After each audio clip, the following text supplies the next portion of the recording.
बेटा यहाँ पे हम लोग जो पढ़ेंगे वो टेस्ट हम लोग जो देंगे वो देंगे। पहला चैप्टर कौन सा है? The living world. दूसरा कौन सा है? तीसरा प्लांट और चौथा एनिमल किंगडम। और आप लोग कोशिश करो कि ये चार चैप्टर ही पढ़ो इस हफ्ते में, बहुत अच्छे से तैयारी करो। और इन 4 चैप्टर से क्वेश्चंस भी नीट में अच्छे खासे आते हैं, ठीक है। लेकिन मेन जो चैप्टर है वो 3 है। पहला है बायोलॉजिकल क्लासिफिकेशन, दूसरा है प्लांट और तीसरा है एनिमल, ठीक है। और आप लोगों को बहुत अच्छे से क्वेश्चन लगाने हैं हर चैप्टर के। आप लोग बेटा कम से कम 200-300 क्वेश्चन लगा के आना टेस्ट देने। तो क्योंकि टेस्ट जो आपके आया है वो हमने नहीं बनाया है, बाहर से आया है। तो आप लोगों का इसका मतलब ये है कि कोई भी क्वेश्चन गलत ना हो जाए, ध्यान रखना। और प्रैक्टिस करके आओ 100 या 200 क्वेश्चन की हर चैप्टर की, बायोलॉजिकल क्लासिफिकेशन की भी, प्लांट की भी और एनिमल किंगडम की। क्लियर? और अच्छे से पढ़ो। अभी आपके पास 5-6 दिन है। कितने दिन है? 5-6 दिन है। तो आप लोग अच्छे से स्टडी करो और आप लोग अच्छे से स्टडी कर सकते हो। अभी आपके पास बहुत टाइम है। एक हफ्ता कहाँ है? आज तो मंडे है ना, सैटरडे को टेस्ट है।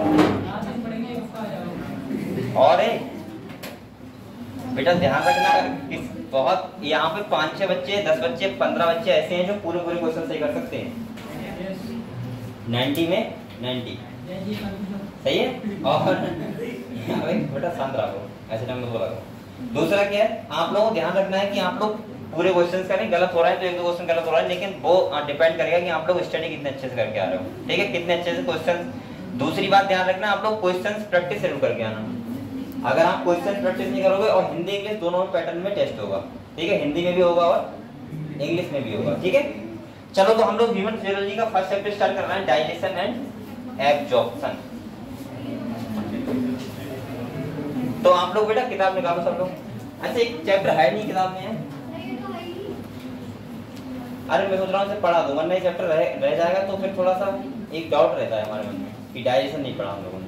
तो आप लोग कोशिश करो कि डाइजेशन एंड एब्जॉर्प्शन भी पढ़ लो। चलो नहीं है तो कोई दिक्कत नहीं, आप लोग वैसे बैठो आराम से, मैं आपको समझा रहा हूँ, ठीक है।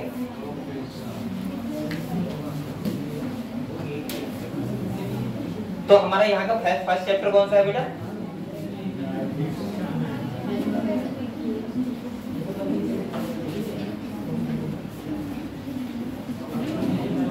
इस चैप्टर के आधे घंटे इस चैप्टर के जो हमारा आधा घंटा बाद में टाइम बचेगा उसमें मैं रिवीजन करवा दिया करूंगा, ठीक है, उन तीनों चैप्टर का, बायोलॉजिकल क्लासिफिकेशन का, प्लांट का और एनिमल का, जब तक टेस्ट नहीं हो रहा है तब तक, ठीक है। तो आप लोग यहाँ पे हम लोग अभी तो पढ़ेंगे डाइजेशन एंड एब्जॉर्प्शन।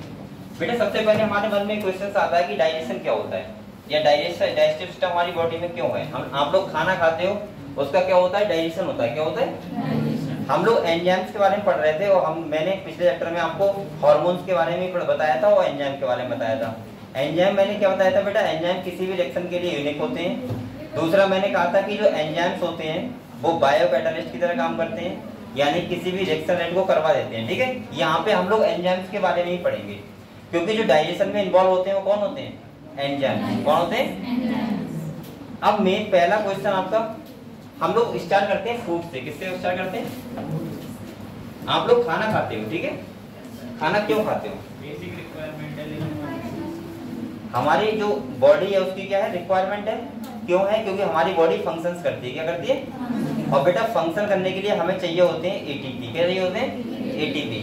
और आप लोग को पता है जब हम खाना खाएंगे तो हमारे फूड का डाइजेशन होगा, और डाइजेशन होगा तो उससे क्या मिलेंगे? हमें एटीपी मिलेंगे। और एटीपी हमारे बॉडी के लिए जरूरी होंगे, क्योंकि हम लोग क्या करते हैं? फंक्शन करते हैं, ठीक है। जैसे फूड का मतलब आप लोग क्या खाते हो? जैसे आप लोग प्रोटीन खाते हो, आप लोग कार्बोहाइड्रेट खाते हो, आप लोग लिपिड खाते हो, ठीक है, आप लोग न्यूक्लिक एसिड खाते हो, आप लोग वाटर लेते हो। ये सब हमारे क्या है? फूड का एक हिस्सा है। क्या है? फूड का पार्ट। सबसे पहला है कि डाइजेशन क्या होता है। तो मैं सिंपल भाषा में बताऊं कि आप लोग बेटे जो फूड खाते हो वो होता है कॉम्प्लेक्स फूड। कैसा फूड होता है? कॉम्प्लेक्स फूड का मतलब है कि आप लोग प्रोटीन खा रहे हो, क्या उसको हमारी बॉडी एब्जॉर्ब कर लेगी? नहीं करेगी। आप लोग पॉलीसैकेराइड स्टार्च खा रहे हो, क्या हमारी बॉडी एब्जॉर्ब कर लेगी? नहीं करेगी। आप लोग लिपिड खा रहे हो, क्या हमारी बॉडी एब्जॉर्ब करेगी? नहीं करेगी। वो सब कौन से फूड है बेटा? Complex food. कौन से? हमारे अंदर क्या होता है? कॉम्प्लेक्स फूड हम लोग खाते हैं और उसको सिंपल फॉर्म में कन्वर्ट करना। किस फॉर्म में? और सिंपल फॉर्म ऐसी जिसको हमारी बॉडी एब्जॉर्ब कर सके, यानी कि उस फूड को हमारी बॉडी क्या कर सके? एब्जॉर्ब। उसको कहते हैं क्या? डाइजेशन।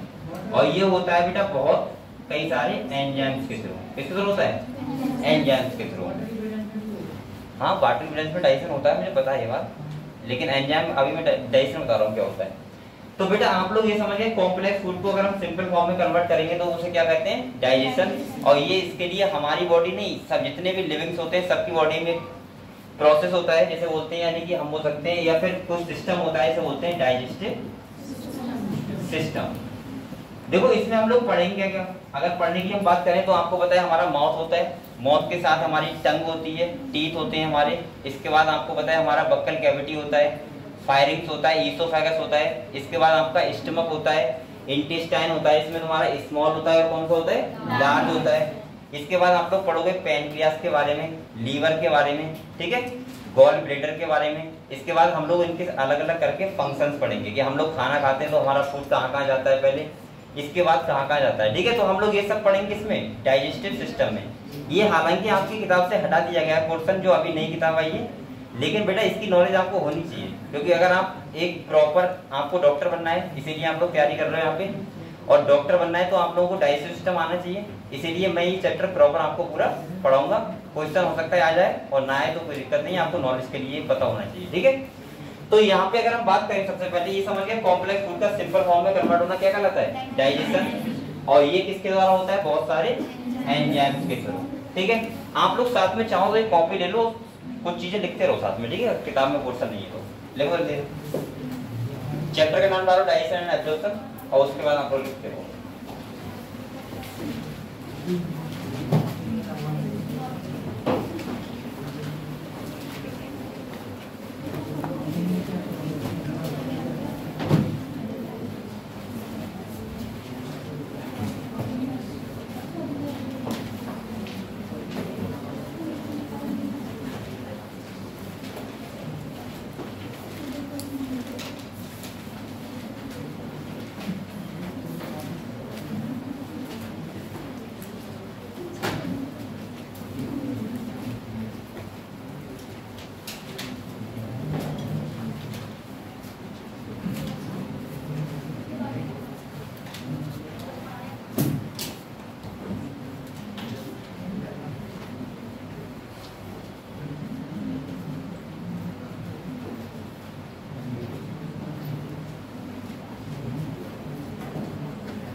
टेस्ट में बेटा आपका परफॉर्मेंस देखा जाएगा ध्यान से, बहुत अच्छे से। आपकी एकदम एक बच्चे का बिल्कुल निकाला जाएगा रिजल्ट कि किसके फिजिक्स में कितने नंबर आ रहे हैं, केमिस्ट्री में कितने आ रहे हैं, बायोलॉजी में कितने आ रहे हैं।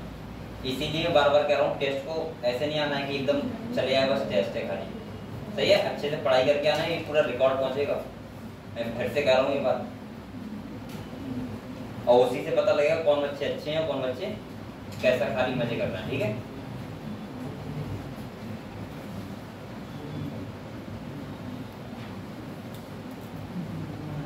और बार बार मैं कह रहा हूँ आप लोग क्वेश्चन प्रैक्टिस करके आओ सिंपल भाषा में, ठीक है। क्वेश्चन लगाओ ज्यादा से ज्यादा और थ्योरी पढ़ के आना।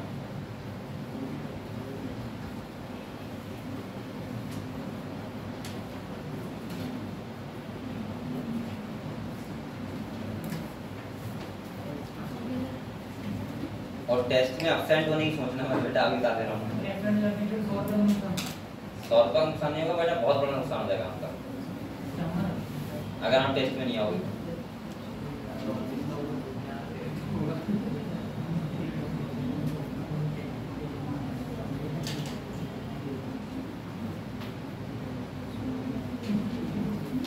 यहाँ पे सिर्फ 2 टाइप के बच्चे पढ़ेंगे अगले महीने से। एक तो वो जिनका परफॉर्मेंस अच्छा रहेगा, और दूसरा वो जो डेली प्रेजेंट रह रहे हैं, जो खाली यहाँ पे बकवास कर रहे हैं आके, या फिर आ रहे हैं नहीं आ रहे हैं, आज आए कल नहीं आए, और ना उनका टेस्ट में कोई रिजल्ट आया, तो उनका साफ रजिस्ट्रेशन कैंसिल होगा अगले मंथ से। इसीलिए मैं कह रहा हूँ कि आप लोग टेस्ट जरूर देना, और दूसरा चीज प्रेजेंट भी जरूर हो।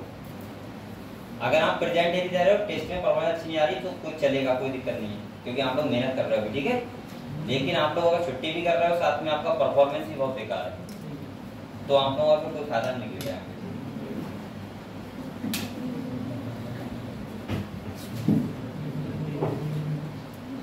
देखिए चलो ठीक है, अगले देखो, अगली समझते हैं बेटा। इसके बाद अगर हम डाइजेस्टिव सिस्टम की बात करें,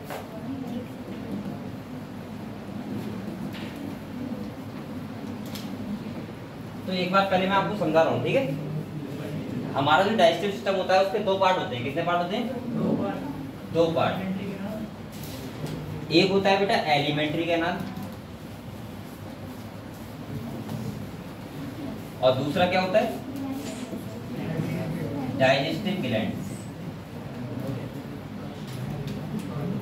एलिमेंट्री, अगर हम एलिमेंट्री कैनाल की बात करें तो आप लोगों को पता है हमारा जो फूड होता है वो माउथ से होके और कहां तक जाता है? एनस तक। तो मैं बोल सकता हूं कि माउथ से लेके और जो एनस तक एक कैनाल होती है, उसी को क्या बोलते हैं बेटा? Alimentary canal. और अगर डाइजेस्टिव ग्लैंड की बात करें तो आपको पता है पहले सलाइवरी ग्लैंड्स आती हैं जो हमारे माउथ में होती है, ठीक है। इसके बाद अगर हम बात करें तो आपको पता है यहाँ हमारे अगले जो जगह होता है ड्यूडेनम से वो साइड में होता है क्या? लीवर। क्या होता है बेटा? जिसे हम लोग बोलते हैं लार्जेस्ट ग्लैंड। और तीसरा क्या होता है? पैनक्रियास। अभी मैं आपको दिखाऊंगा नहीं कहाँ कहाँ पे होते हैं। ये तो हो गई हमारी डाइजेस्टिव ग्लैंड्स। अगर हम एलिमेंट्री ग्लैंड की बात करें तो सबसे पहले अगर हम यहाँ से बनाकर देखें, सबसे पहले क्या होता है? माउथ होता है। क्या होता है?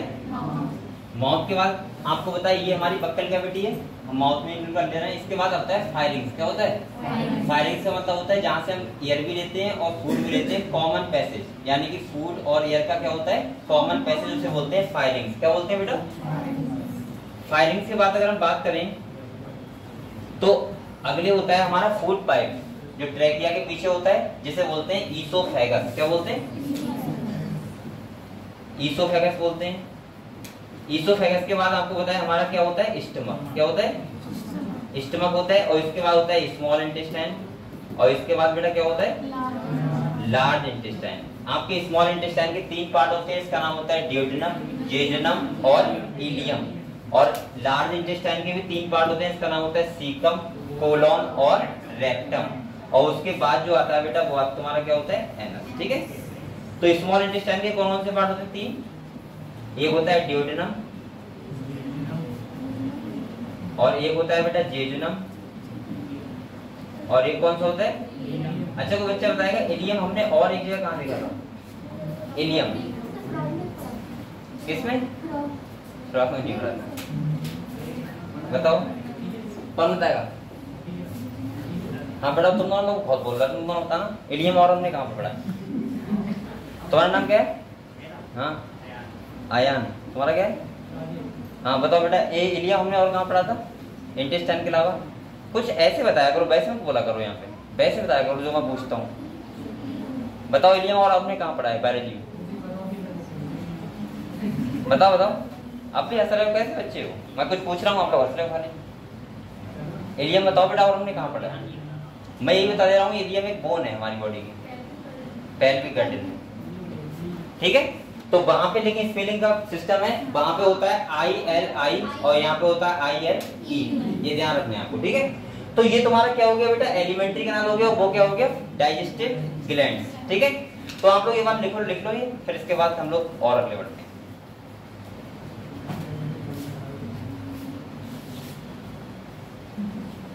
मैंने बहुत वैसे लिख दिया, थोड़ा गड़बड़ है।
आप लोग ये समझ गए कि एलिमेंट्री कैनाल होता है, दूसरा क्या होता है डाइजेस्टिव ग्लैंड। एलिमेंट्री कैनाल का मतलब मैंने बताया माउथ से लेके एनस तक जो होता है वो क्या होता है एलिमेंट्री कैनाल। और डाइजेस्टिव ग्लैंड की बात करें तो सलाइवरी ग्लैंड्स होती हैं। दूसरा क्या होता है बेटा लीवर, तीसरा होता है पैनक्रियास। ठीक है, एलिमेंट्री कैनाल का मतलब माउथ से लेके हमारी जो पूरा फूड पाइप होता है उसी को बोलते हैं एलिमेंट्री कैनाल। एक बार मैं आपको बना के दिखा रहा हूँ, फिर आप लोग अगले पढ़ेंगे। ठीक है, हाँ क्या हुआ, कोई लिख रहा है क्या, लिख रहा है कोई? अब देखो अगर हम डाइजेस्टिव सिस्टम की बात करें तो यहाँ से मैं थोड़ा सा बना के दिखा रहा हूँ आप लोगों को।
ये हमारा क्या है डाइजेस्टिव सिस्टम। अगर हम पूरा बॉडी का देखें तो ये क्या होता है डाइजेस्टिव सिस्टम होता है। जैसे मैं एक एक करके लेबलिंग कर रहा हूँ आपके लिए।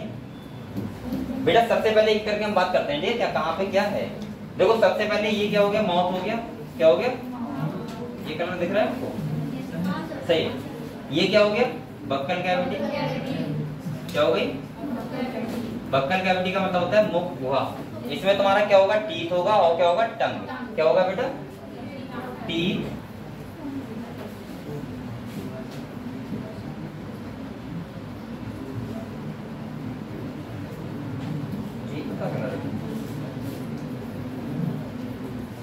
टीथ और क्या होती है यहाँ पे, टंग, जो इन्वॉल्व होती है हमारे डाइजेस्टिव सिस्टम में। दूसरा आपको एक बोलूंगा, यहाँ पे होती है सलाइवरी ग्लैंड, क्या होती है बेटा, यहाँ पे।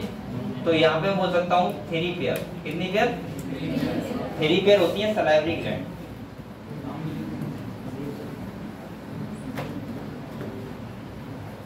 सलाइवरी ग्लैंड का मतलब होता है जहां से सलाइवा का सीक्रेशन होता है।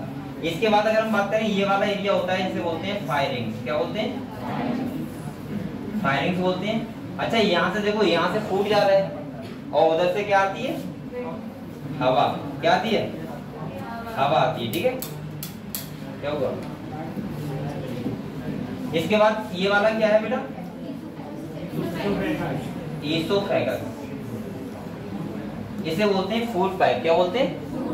इसके बाद यहाँ पे एक स्पिंचर लगा होता है, जिसे बोलते हैं बेटा क्या, ईसोफाइजियल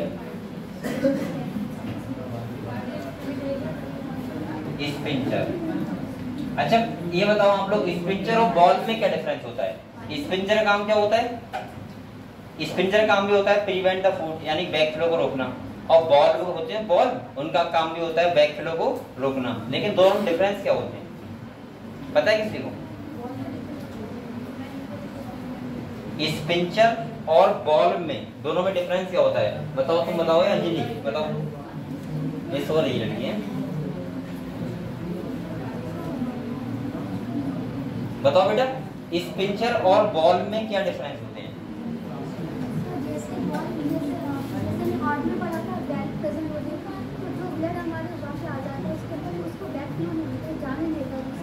और स्पिंचर, चलो ठीक है, इतना सी बताया, मुझे बताया। आप बताओ बेटा, पता है आपको, नहीं पता है। देखो बॉल और स्पिंचर का दोनों का काम एक ही होता है, क्या, बैक फ्लो को रोकना। लेकिन जो स्पिंचर होते हैं वो क्रिटिकल कंडीशन में बैक कर सकते हैं किसी चीज को, लेकिन बॉल कभी भी नहीं करेंगे। जैसे यहाँ पे आपने देखा है, जब आप वोमिटिंग करते हो, कभी आपकी तबीयत बेकार हो जाती है तो वोमिटिंग करते हो तो ये बैक फ्लो होने देते हैं। लेकिन अगर यहाँ पे बॉल लगे होते तो कभी भी बैक फ्लो नहीं होता। ऐसे ही आपने छोटा बच्चा देखा होगा, जब उसके ये स्पिंचर वेल डेवलप नहीं होते हैं छोटे पे, तो आपने देखा होगा दूध पीता है वो थोड़ी देर बाद क्या दही निकाल देता है बाहर है। तो क्यों निकाल देता है वो इस चक्कर निकाल देता है क्योंकि उसके स्पिंचर ये सही से नहीं लगे होते हैं, ठीक है, वेल डेवलप नहीं होते उस टाइम। तो यहाँ पे ईसोफाइजियल स्पिंचर लगा होता है। इसके बाद ये क्या है बेटा, स्टमक, क्या है, सही है। दूसरा यहाँ पे एक स्पिंचर लगा होता है, सही है, जिसे बोलते हैं ड्यूडेनल स्पिंचर। क्या बोलते हैं बेटा,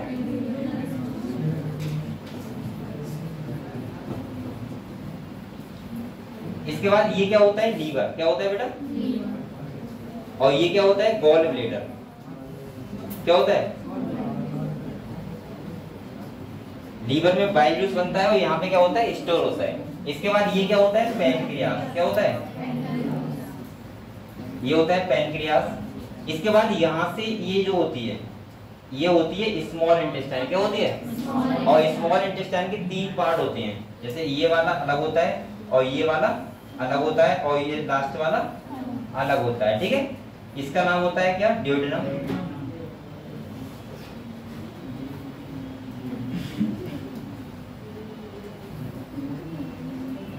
इसका नाम क्या होता है बेटा, जेजुनम। और इसका लास्ट वाले क्या होता है, इलियम। और इन तीनों को मिला के बोलते हैं स्मॉल इंटेस्टाइन, छोटी आंत, ठीक है। इसके बाद अगर हम बात करें, यहाँ पे जो बॉल लगा होता है इसे बोलते हैं इलियोसिकल बॉल। यहाँ पे बॉल होता है, ठीक है, स्पिंचर नहीं होता। इसे क्या बोलते हैं बेटा, इलियोसिकल बॉल। और यहाँ से जो स्टार्ट होती है, यहाँ से ये होती है तुम्हारी लार्ज इंटेस्टाइन। कौन सी होती है, तो ये वाला जो पार्ट होता है वो होता है सीकम। कौन सा होता है, सही है। इसके बाद होता है कोलोन, ये वाला। और लास्ट वाला कौन सा होता है, रेक्टम। कौन सा होता है, यानी कि ये हो गया सीकम,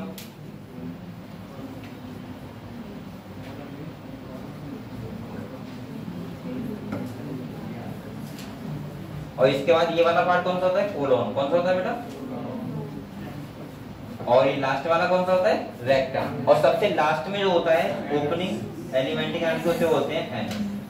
ये तुम्हारा क्या होता है, एक डाइजेस्टिव सिस्टम है। क्या है, अगर हम अपने बॉडी से डाइजेस्टिव सिस्टम निकाले तो आप लोग समझ गए होगे कहाँ पे क्या होता है, सही है। यहाँ से स्टार्ट होता है, ये तुम्हारा ईसोफेगस हो गया। इसके बाद यहाँ पे एनस होता है। इसके बाद यहाँ पे ये इस साइड में क्या होगा बेटा, लीवर होगा। और इस साइड में क्या होगा, पैनक्रियास। इसके बाद स्मॉल इंटेस्टाइन और यहाँ पे क्या है, लार्ज इंटेस्टाइन। समझ गए, ठीक है। तो ऐसा हमारा एक सिस्टम होता है, इसे बोलते हैं डाइजेस्टिव सिस्टम। तो ये पहले बना लो, इसके बाद हम लोग अगली बात करेंगे, ठीक है।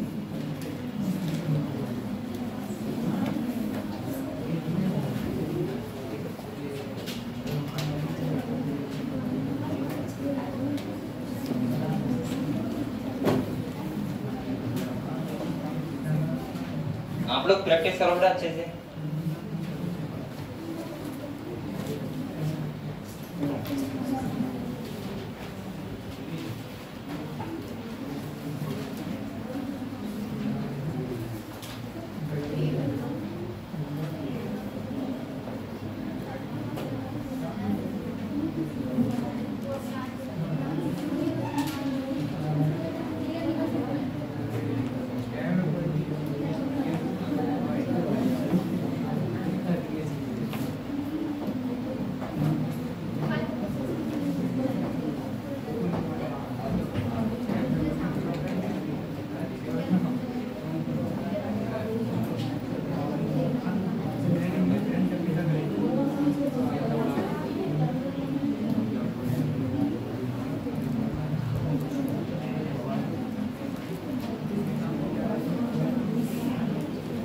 बना रहे नहीं बना रहे,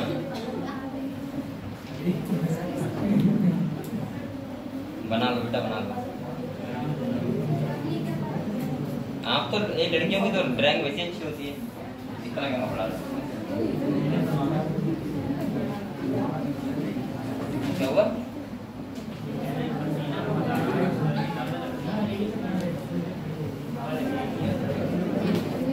बेटा आपको बनाऊंगा वैसे नहीं आता।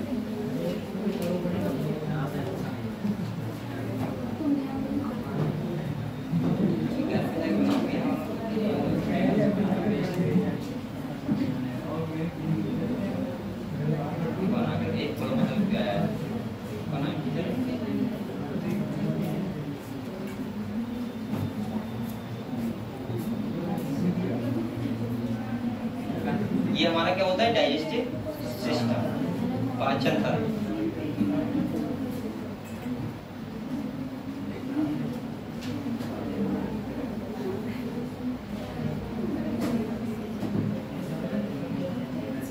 और बेटा अभी आप लोग 3 चैप्टर बहुत अच्छे से पढ़ लेना चाहिए, ठीक है वो वाले। और अभी आपके पास 5 दिन भी है, बहुत अच्छे से पढ़ सकते हो, ठीक है। Time to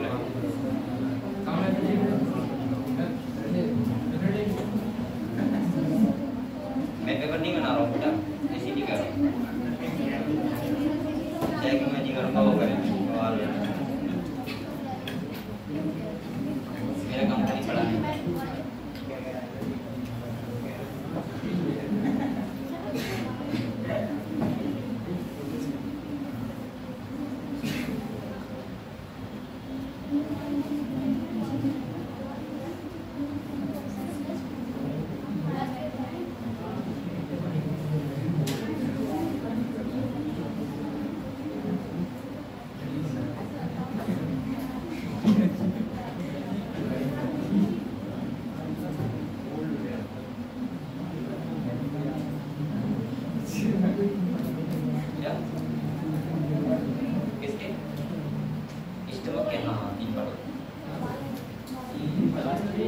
cardiac funds pylori, एक सेल बॉडी होता है, 4 अभी हम एक करके डिटेल बात करेंगे, ठीक है। अभी मैं एक और बताया,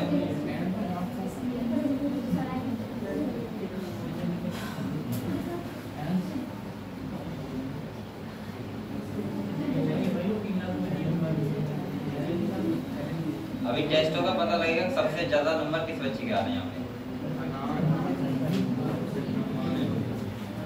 क्योंकि तुम में से एक बच्चे के तो आएंगे किसी के सबसे ज्यादा नंबर, और वो कितने नंबर पे हाईएस्ट पहुंचता है, ठीक है।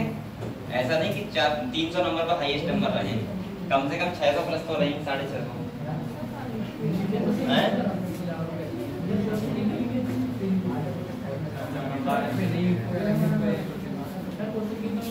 क्वेश्चन होंगे बेटा 180 क्वेश्चन में आपको 200 होंगे, 180 करने होंगे।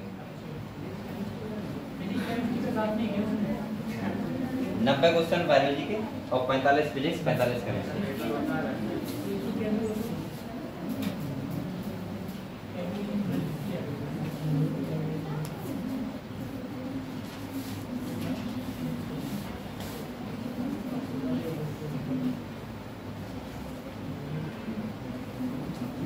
मुझे ये मतलब है, मैं दे देखूंगा बायोलॉजी में 90 क्वेश्चन कौन कर पा रहे हैं और कितने बच्चे कर पा रहे हैं।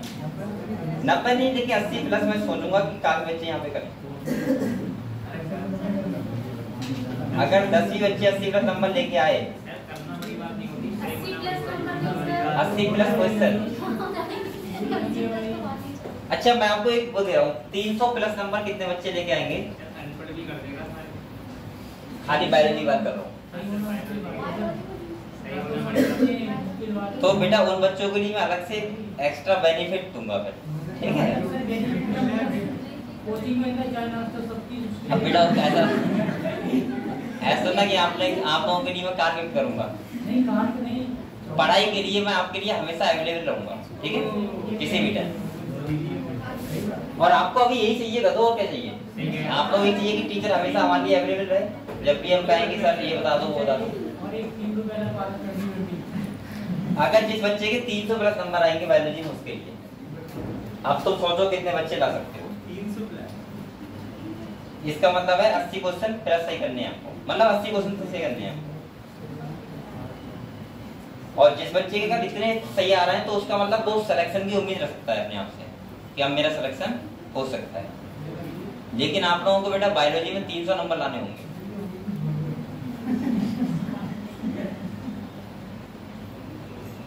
अब आप लोग आपस में कंपटीशन करो, ठीक है, कितने बच्चे ला सकते हो। अब मैं बार बार नहीं कहूंगा, एक बार मैंने कह दिया है, टेस्ट का रिजल्ट देख के जिन बच्चों को 300 प्लस नंबर होंगे उनके लिए मैं अलग से बहुत ज्यादा, मतलब तुम सोच नहीं सकते, अवेलेबल रहूंगा क्लास को।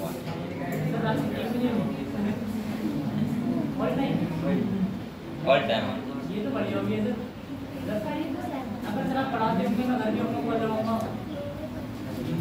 उसके लिए बेटा है, आ सकते हो आप लोग कोचिंग में।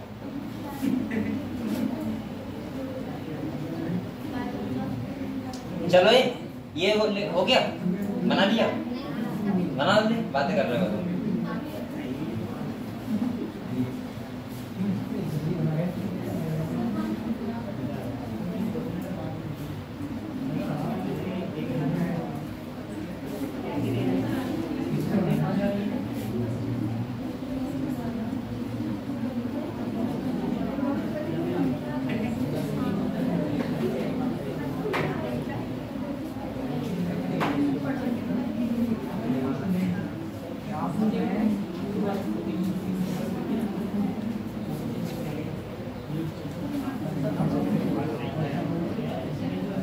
ये बना रहे हो अभी, बनाओ।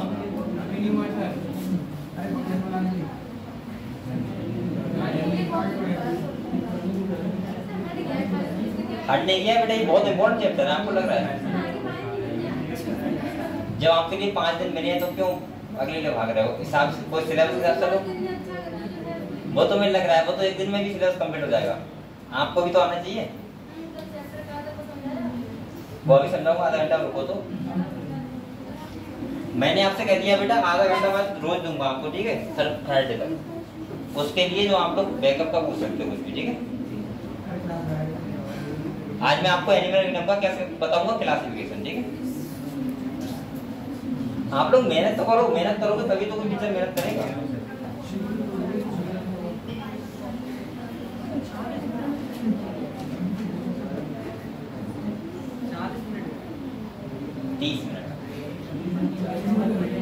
मैं ये कह रहा हूँ लास्ट के 30 मिनट, ठीक है।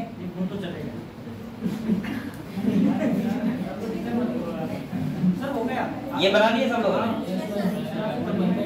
चलो अब हम लोग इसके बारे में थोड़ी और बात करते हैं। देखो मैंने आपको ये बताया सबसे पहले एलिमेंट्री ग्रंथ होती है और क्या होता है बेटा, डाइजेस्टिव ग्रंथ, ठीक है।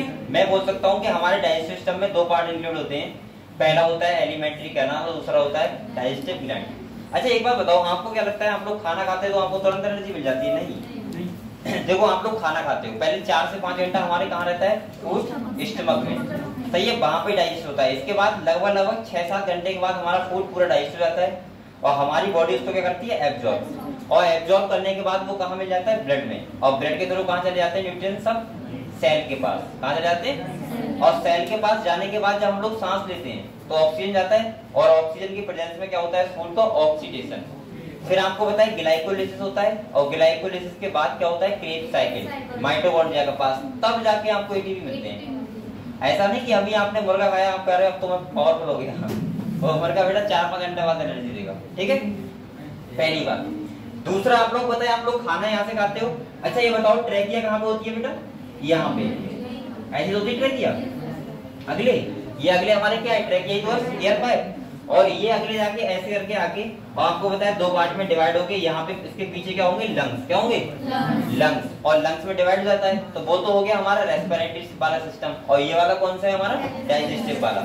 मतलब मैं बोल सकता हूँ कि सामने से अगर आप देखोगे तो आपको सारे ऑर्गन ये वाले एक्यूरेट समझ में आ रहे होंगे कहाँ पे क्या होता है, ठीक है। डायफ्राम जो हमारा होता है, थोरेसिक कैविटी है, इसके पास है डायफ्राम, क्या है, और डायफ्राम से जस्ट नीचे होता है हमारा क्या, स्टमक, क्या होता है, और स्टमक के बाद आपको पता है स्मॉल इंटेस्टाइन, और उसके बाद क्या होती है बेटा, लार्ज इंटेस्टाइन, सही है। तो इसके बाद मैंने आपसे कहा था फूड का अगर डाइजेशन कहाँ होता है ये समझना होगा। तो देखो सबसे पहले हमारा फूड यहाँ पे आता है माउथ में, हम लोग चबाते हैं खाना को, ठीक है। चबाते हो तो आपको बताइए यहाँ से आपको सलाइवा का सीक्रेशन होता है, किसका होता है बेटा, सलाइवा का। और सलाइवा में आपको बताइए एक एंजाइम होता है, इसे बोलते हैं टाइलिन, या बोलते हैं सलाइवरी अमाइलेज। यहाँ पे हम बोल सकते हैं कि स्टार्च का 30% डाइजेशन हो जाता है हमारे माउथ में। तभी तो मैं कहता हूँ खाना को बहुत ज्यादा चबाना चाहिए। ऐसा नहीं कि आप लोगों ने बस मुंह में रखा हो सीधे अंदर, ऐसा बहुत बच्चे करते हैं ना, जल्दी जल्दी खाना खाते नहीं खाते हैं, यहाँ रखा हो उसके बाद सीधे चावल तो ऐसे खा लेते हैं। तो बेटा ऐसे नहीं खाना चाहिए, आप लोगों को खाना प्रॉपर क्या करना चाहिए, चबाना चाहिए, जिससे उसमें अच्छे से मिक्स सलाइवा हो जाए, क्या हो जाए, सलाइवा। और सलाइवा में एक एंजाइम होता है सलाइवरी अमाइलेज, या बोलते हैं टाइलिन, जो हम लोग स्टार्च खा रहे हैं उसको अच्छे से डाइजेस्ट कर दे, क्लियर। इसके बाद हमारा फायरिंग्स में कोई भी डाइजेशन नहीं होता है, और हमारे बेटा ईसोफेगस में भी कोई डाइजेशन नहीं होता है। इसके बाद हमारा होता है डाइजेशन जो होता है स्टमक में, कहाँ होता है, स्टमक में क्या होता है, गैस्ट्रिक ग्लैंड होती है, क्या होती है बेटा, गैस्ट्रिक ग्लैंड से निकलता है गैस्ट्रिक जूस, क्या निकलता है, और गैस्ट्रिक जूस निकलता है, तो वो क्या करता है, फूड को डाइजेस्ट करता है। और यहाँ पे हमारा फूड जो रहता है वो रहता है 4 से 5 घंटे। कितने घंटे रहता है? और 4 से 5 घंटे रहने के बाद फूड हमारा आता है इस वाले रीजन में। इस वाले रीजन को बोलते हैं ड्यूडेनम रीजन। क्या बोलते हैं? आपको पता होगा लीवर से बनता है बाइल जूस। अभी मैं एक करके बताऊंगा, अभी जल्दी थोड़ा बता रहा हूँ कि आपको एक बार ओवरऑल समझ में आ जाए, ठीक है, डाइजेशन में क्या क्या पढ़ना है हमको। इसके बाद लीवर से बनता है बाइल जूस जो स्टोर होता है गॉल ब्लैडर में। इसके बाद आपको पता है ड्यूडेनम वाले रीजन में आता है बाइल जूस, और पैनक्रियास से आता है पैनक्रियाटिक जूस। आपको ये भी पता होगा अगर हमारी बॉडी की सबसे लार्जेस्ट ग्लैंड होती है वो कौन सी होती है? लीवर। कौन सी होती है? और दूसरा आपको पता होगा हमारी बॉडी की मिक्स ग्लैंड कौन सी होती है? पैनक्रियास। पैनक्रियास का आधा पोर्शन एक्सोक्राइन होता है और आधा कैसा होता है? एंडोक्राइन पोर्शन जो करता है वो हार्मोन सीक्रेशन करता है, और एक्सोक्राइन क्या करता है? Enzyme secretion. अच्छा, आपको पता है हार्मोन कौन कौन से पैनक्रियास सीक्रेशन करता है? बताओ। एंडोक्राइन पोर्शन तो है पैनक्रियास का, वो कौन से हार्मोन का सीक्रेशन करता है? बताओ। आप लोग 12 नहीं है, डायरेक्ट आ गए। कौन सा करता है बेटा? हाँ बताओ। इंसुलिन। पहला कौन सा करता है? इंसुलिन। और दूसरा बताओ? ग्लूकागॉन। कौन सा है? तो 2 हार्मोन करता है, एक करता है इंसुलिन और दूसरा कौन सा करता है? ग्लूकागॉन। आपको पता होगा इंसुलिन जो होता है वो डायबिटीज में बहुत हेल्प करता है। अगर किसी पेशेंट की डायबिटीज बहुत ज्यादा बढ़ गई है तो आपको पता होगा उसको उसके लिए इंसुलिन का इंजेक्शन भी दिया जाता है अलग से। सही है। उस कंडीशन में क्या होता है, उनका पैनक्रियास का जो पार्ट होता है वो थोड़ा सा बेकार हो जाता है। इसके बाद आपको पता है यहाँ से आएगा पैनक्रियाटिक जूस, और यहाँ से क्या आएगा बेटा? Bile juice. और दोनों इस पे एक्ट करेंगे खाने पे। इसके बाद खाना अगले बढ़ता है, और अगले होता है एक इंटेस्टाइनल जूस। क्या होता है? जिसका सीक्रेशन होता है इंटेस्टाइन ग्लैंड से, इंटेस्टाइन की सेल से, ठीक है। और वो सेल होती है गोबलेट सेल। कौन सी होती है? इसके बाद एक क्वेश्चन भी आता है, बहुत अच्छा क्वेश्चन है, कि बताओ हमारी बॉडी में यूनिसेलुलर ग्लैंड कौन सी होती है? यूनिसेलुलर का मतलब होता है सिंगल सेल ग्लैंड, तो वो कौन सी होती है? यही होती है गोबलेट सेल। यहाँ से इंटेस्टाइनल जूस आता है, इसे बोलते हैं सक्कस एंटेरिकस, या बोल सकते हैं कंप्लीट डाइजेस्टिव जूस। इसके बाद फूड का डाइजेशन ओवरऑल हो जाता है, इसके बाद डाइजेशन नहीं होता है, और फूड को फिर क्या होते हैं, आपको इंटेस्टाइन की अगर इंटरनल स्ट्रक्चर देखें तो हम ऐसा कुछ दिखता है, ऐसा होता है। जिन्हें क्या बोलते हैं? इन्हें बिलाई। क्या बोलते हैं? बिलाई। और यहाँ पे क्या होते हैं, फूड को एब्जॉर्ब कर लिया जाता है, डाइजेस्टिव फूड को, और जो बचता है वो कहाँ चला जाता है बेटा? लार्ज इंटेस्टाइन, उसके बाद रेक्टम, उसके बाद एनस से बॉडी से बाहर कर दिया जाता है। तो आप लोग ओवरऑल समझ गए कि यहाँ पर क्या क्या पढ़ना है हम लोगों को, ठीक है। तो सबसे पहले जो मैं आपको अभी पढ़ाऊंगा वो पढ़ाऊंगा किसके बारे में? Buccal cavity. किसके बारे में पढ़ेंगे? Buccal cavity. और बक्कल कैविटी में जो फर्स्ट आता है वो हमारे आते हैं टीथ। क्या आते हैं? टीथ। तो टीथ के बारे में पढ़े, ठीक है। सबसे पहले ये बताओ, अगर हम बक्कल कैविटी की बात करें बेटा, तो यहाँ पे सबसे पहले हमारे क्या आते हैं? टीथ की बात करते हैं। किसकी बात करते हैं? टीथ की। आपके टीथ कितने टाइप के होते हैं अगर देखा जाए तो? वैसे आप बोल सकते हैं कितने टाइप के होते हैं? 4 टाइप के। लेकिन अगर हम वैसे बोले तो बोल सकते हैं 3 टाइप के। कैसे? पहले जो होते हैं उन्हें बोलते हैं थीकोरॉड। कैसे बोलते हैं? दूसरा हम बोल सकते हैं क्या? डाइफाइडॉन। और तीसरा बोल सकते हैं हम लोग हेट्रोडॉन, ठीक है। देखो थीकोडॉन हम अपने टीथ क्यों बोलते हैं? क्योंकि हमारे टीथ जो होते हैं वो जबड़े में फिट होते हैं। कहाँ होते हैं? मैं बोल सकता हूँ एम्बेडेड इन जॉ।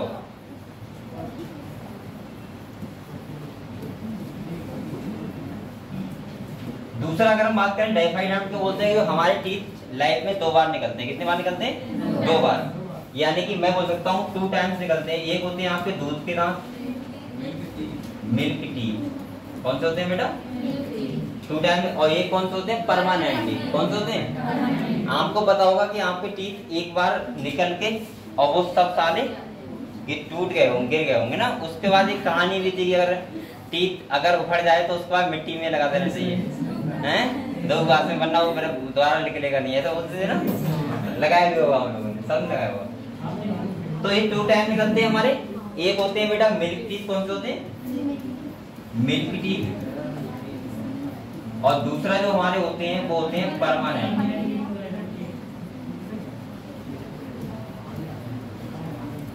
ठीक है। और हेटेरोडॉन्ट हम लोग क्यों बोलते हैं कि हमारे टीथ होते हैं 4 टाइप के। कितने होते हैं? 4 टाइप्स के। यानी कि मैं बोल सकता हूँ इसमें तुम्हारा बेटा पहले होते हैं इंसीजर, दूसरे होते हैं कौन से? कैनाइन, तीसरे होते हैं प्रीमोलर और चौथे होते हैं मोलर। ठीक है। अब ये कौन कौन से होते हैं वो हम लोग समझते हैं थोड़ा सा। यहाँ पे देखो, अगर ये आपका बेटा नीचे का जबड़ा है, क्या है? नीचे का जबड़ा, नीचे वाला, तो आप लोग ऐसे सोच सकते हो इसे आधे आधे पार्ट में डिवाइड कर लो, क्योंकि देखो जितने आधे इधर होंगे उतने आधे इधर होंगे और इतने नीचे होंगे उतने ही। तो सबसे पहले देखो, अगर यहाँ बात करें हम लोग बेटा, तो सबसे पहले यहाँ पे टीथ होते हैं 2। कितने होते हैं? जिन्हें बोलते हैं इंसीजर। क्या बोलते हैं? इसके बाद एक होता है कौन सा? कैनाइन। इसके बाद 2 होते हैं प्रीमोलर और इसके बाद 3 होते हैं मोलर। अब आप लोग बताओ ये टीथ कितने हो गए? देखो ये हो गए इंसीजर 2, कैनाइन कितने हो गए? 1, प्रीमोलर कितने हो गए बेटा? 2 और मोलर कितने हो गए? 3। 3 तो 5, 6 तो 8 हो गए।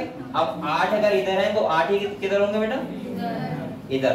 तो 8 इधर और 8 अगर 8 16 अगर नीचे 16 ऊपर। इसीलिए इसका एक फॉर्मूला होता है, आपको पता होना चाहिए, जिसे बोलते हैं डेंटल फॉर्मूला। क्या बोलते हैं बेटा?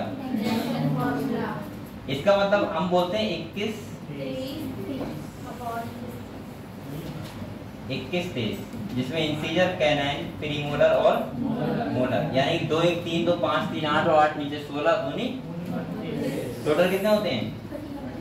32 टीथ। एक बात और सुनो, यहाँ पे अगर कोई आपसे ये पूछे कि बच्चों में कितने होते हैं, चाइल्ड में, ठीक है, तो मैं एक फॉर्मूला और होता है चाइल्ड का, जिसे मैं बता सकता हूँ। यहाँ पे लिख रहा हूँ,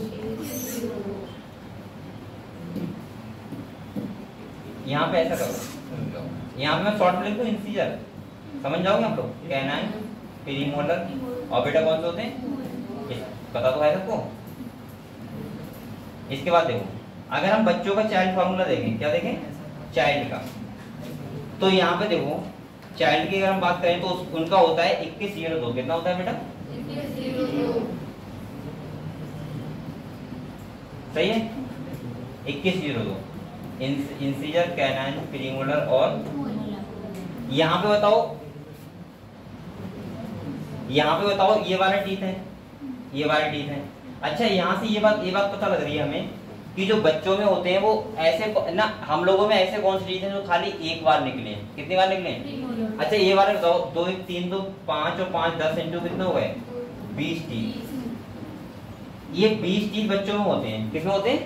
बच्चों में। इसका मतलब ये हुआ कौन कौन से नहीं होते हैं, कौन कौन से नहीं होते। तो आप लोग बताओ, देखो 2 तो ये नहीं होते हैं, सही है, और ये नहीं होता है, सही है। ये बात समझ आ रही है आपको? ये बच्चों में नहीं होते हैं, वो बाद में निकलते हैं जब अडल्ट जाता है। तो आप लोग बताओ, 1 2 ये और 1 ये, 3 और 3 नीचे के कितने हो गए? 6 और 6 दूनी। इसका मतलब ये नहीं हुआ कि 12 टीथ एक बार निकलते हैं लाइफ में, जिन्हें बोल सकते हैं मोनोफाइडोंट। क्या बोल सकते हैं?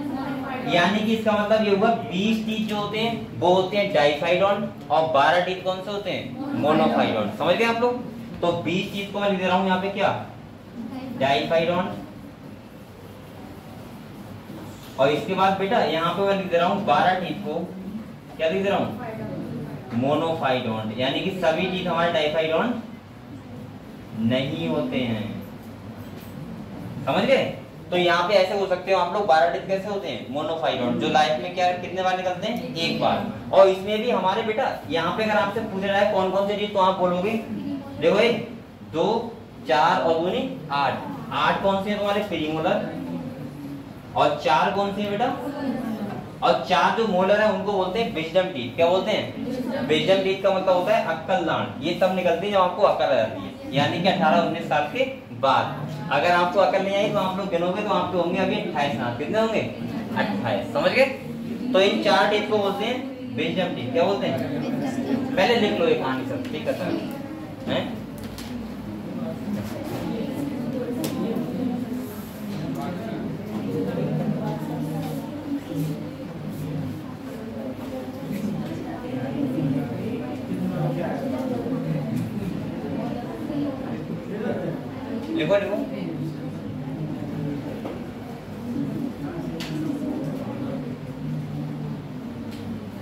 ये सब बेटा आप लोगों को बहुत चीजें पता होना चाहिए, ठीक है। ये आपके सिलेबस का ही नहीं बल्कि आप ऐसा समझ सकते हो ह्यूमन फिजियोलॉजी आपका डॉक्टर बनने का एक बहुत अच्छा मतलब एक ये आपको पता होना चाहिए। चाहे आपको जेनेटिक्स ना आती हो चलेगा, लेकिन ये आती हो सब कुछ बहुत अच्छे से। और ह्यूमन फिजियोलॉजी में आपको बहुत चीजें पढ़ा दूंगा, आप टेंशन ना लो, ठीक है। पूरा आप डॉक्टर बन जाओ।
लिख लो आप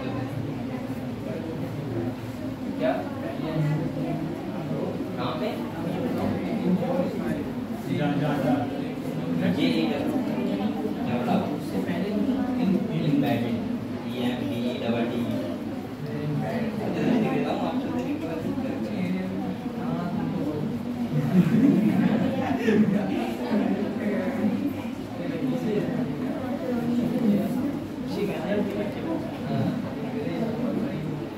अरे इनको पढ़ो वो बन गए बेटा, लिख लिया आप लोगों ने, सब लोगों ने?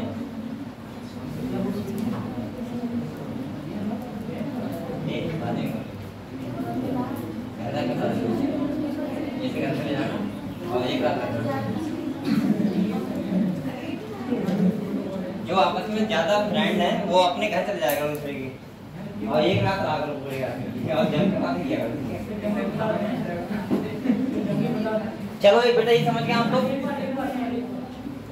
ये बताओ क्या आप लोग ये बताओ बेटा, आप लोग समझ गए टीथ कितने टाइप बोल सकते हैं? 3 टाइप से, थीकोरॉड, डाइफाइडॉन और हेट्रोडॉन। थीकोरॉड क्यों बोलते हैं? Embedded jaw. दूसरा डाइफाइडॉन क्यों बोलते हैं? 2 साइड ऑफ टीथ होते हैं। और तीसरा बेटा हेट्रोडॉन क्यों बोलते हैं? क्योंकि 4 टाइप के होते हैं, ठीक है।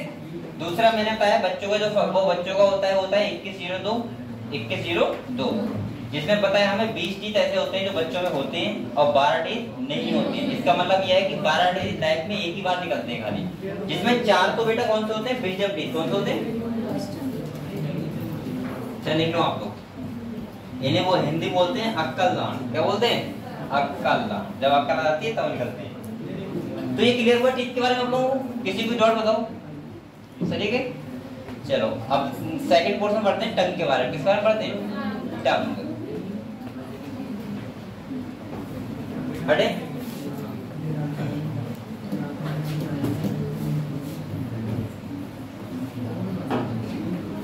टंग का काम क्या होता है? जीभ का काम क्या होता है? बोलने का। फूड में सलाइवा को मिक्स करने का। और दूसरा होता है किसका? टेस्ट रिसीव करना, यानी कि आप जो खाते हैं उसको रिसीव करना। बोलने का तो होता है। हाँ बोलने का बोल सकते हो, लेकिन बोलने का काम हम बोल सकते हैं वॉइस बॉक्स। अब ऐसे तू क्या है, ऐसे तो कह दो ओंठों का काम बोलने का होता है सर, ओंठों का भी तो काम बोलने का होता है, लेकिन मेन फंक्शन होता है वॉइस का, वो किसका होता है? ठीक, चलो ऐसे ही मान लो, और क्या सहायक मान लो। इधर देखो, अब बोल करो बेटा, ये क्या है? टंग है। ये क्या है? टंग। इस पे आप लोग पता है बेटा, ये मस्कुलर होती है। कैसे होती है? नीचे से जुड़ी होती है, इसे क्या बोलते हैं? नीचे जुड़ी होती है, इसे बोलते हैं फ्रेनुलम। क्या बोलते हैं? आपने देखा होगा जो बच्चे होते हैं क्योंकि उनका जो फ्रेनुलम होता है वो ज्यादा हो जाता है, तो वो तुतलाते हैं। जैसे ता को चा कहेंगे, हैं? चा को ता कहते हैं, ता को चा कहते हैं। चा को ता, जैसे खुगनी को खुदनी कहेंगे। चल इसके बाद देखो, अगले देखो, ये बेटा नीचे जुड़ी होती है किससे? बोलो मत सब, जिसे बोलते हैं लिंगुअल फ्रेनुलम। किसे वो क्या बोलते हैं? Lingual frenulum. दूसरा देखो, इसका फिर ऑपरेशन होता है, ऑपरेशन करवा दो बच्चा ठीक हो जाएगा। ठीक है, इसके तीसरा सुनो, इस पे क्या होते हैं? पैपला होते हैं। क्या होते हैं बेटा? अच्छा, जो पैपला हमारे होते हैं वो कम डेवलप होते हैं, लेकिन आपने देखा होगा शेर वगैरह होता है, या आपने देखा होगा जो वो क्या होते हैं, गाय का बच्चा होता है, गाय होता है या भैंस होता है, उसके पैपला बहुत ज्यादा होते हैं। हम लोगों में क्या होते हैं? कम होते हैं। पैपला का दो काम होते हैं, एक तो होता है इसके अंदर होती है टेस्ट बड। क्या होती है बेटा? टेस्ट बड होती है। और दूसरा इसका काम होता है, जो शेर वगैरह होते हैं वो मांस को उधेड़ते हैं जीभ से, सही है, तब वो खाते हैं। तो इसका मतलब उनके पैपला क्या होते हैं? बहुत डेवलप होते हैं। आपने कभी ऐसा देखा है गाय या भैंस की, यानी कि हम बोल सकते हैं माउथ में उंगली की हो? अरे क्यों की है माउथ में? उसके बच्चे की। ऐसा कहते हैं बच्चा जन्म लेता है तो उसके बाद से उंगली वगैरह करनी पड़ती है मुंह में, जिससे वो दूध पीना ना भूले, ऐसा बोलते हैं। अरे आप लोग नहीं पता ये बात? सब लोग पता है, मुझे पता है, लेकिन मैंने किया नहीं है ऐसा, क्योंकि मैंने एक बार किया, मुझे डर लगा बहुत ज्यादा। अब बोलो मत बेटा, वो देखो क्या बता रहा है, पूरा क्लास सुनना है। देखो बेटा, इसके बाद देखो आप लोग, अच्छा पैपला के अंदर क्या होती है? Taste bud. क्या होती है? और टेस्ट बड जो होती है वो हमारे टंग की अलग अलग पार्ट में अलग अलग टाइप की होती है। जैसे मैं अगर बात करूं तो यहाँ जो पीछे वाली साइड होता है, कौन सा? ये 4 पार्ट में बटी हुई होती है ऐसे, यानी कि 1 2 3 4 5 पार्ट में। ठीक है, अगर हम लोग देखें तो बेटा अगले वाला किसका होता है? स्वीट। ये वाला और ये वाला विटर। और इधर क्या होता है? सॉल्टी। आप लोगों को अगर ये लग रहा हो कि सर ऐसा तो मुझे नहीं लग रहा, होता ही है बेटा। आप लोग कभी भी, जैसे ये जो हम जो दवाई खाते हैं, दवाई खाते हैं हम लोग कहाँ रखते हैं? यहाँ रखते हैं, और यही होता है कड़वा का, इसीलिए हमें बहुत कड़वा लगता है। तुम कभी भी दवाई लेना और तुम अगले वाले पोर्शन पे लगाना, तुम्हें कड़वा कुछ नहीं लगेगा दवाई में, लगे कोई टेस्ट ही नहीं आएगा। क्यों? हाँ ये देखो, नहीं अगर आप लोग समझो, अगर आपको बेटा पहले सुन लिया करो, अगर आपको कुछ एक्सपेरिमेंट करना है ऐसा कि टेस्ट बड्स और ऐसे होती हैं या नहीं होती, तो आप लोग कर सकते हो एक्सपेरिमेंट। आप लोग को टैबलेट लो और टैबलेट को अगले वाले हिस्से से ऐसे करके देखो, तो आपको टच करो तो आपको नहीं लगेगा कड़वा कुछ, कड़वा तब लगेगा पीछे रखेंगे, क्योंकि टेस्ट बड पीछे वाली कौन सी है? कड़वे वाली। दूसरा आपको पता है, जैसे नमक वाला है, कभी भी अजीब के अगले वाले पोर्शन से नमक को टच करना, आपको नमक नहीं लगेगा जब तक वो बीच वाले पोर्शन में नहीं जाएगा तब तक। तो इसका मतलब टेस्ट बड कौन सी कहाँ पे होती है आपको ये बात पता होना चाहिए। और ये क्या होते हैं? पैपला होती है। पैपला के अंदर क्या होती है? Taste bud. तो लिख लो इसके बारे में। इसका काम होता है बेटा, ये मस्कुलर होती है। दूसरा इसका काम क्या होता है? Mixing saliva. क्या होता है बेटा? Mixing saliva. लिख लो।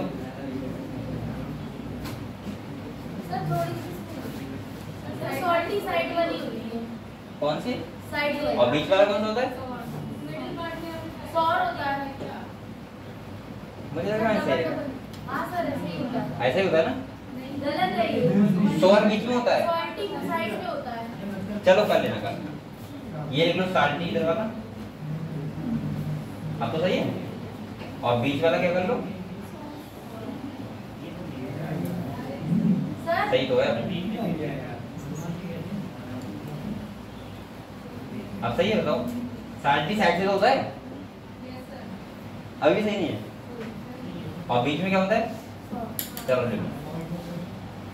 आप ही लोग बोल रहे थे मैं लिखा रहा था पीछे से।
किताब खरीद तुमने?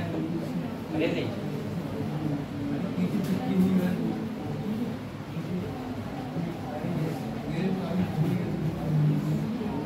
ये लिख लिया आप लोगों ने बेटा? लिख लिया? तो आप लोग बक्कल कैविटी का समझ गए? ठीक है। तो आज हम लोग जो पढ़ा था वो किस बारे में पढ़ा था? Buccal cavity. सही है। अब आप लोग ये बताओ, मैंने आपको कहा 30 मिनट पर डे दे दूंगा आपको रिवीजन के लिए। आप लोग बताओ आज क्या करना है आपको? 25 मिनट आपके पास। एनिमल किंगडम निकालो।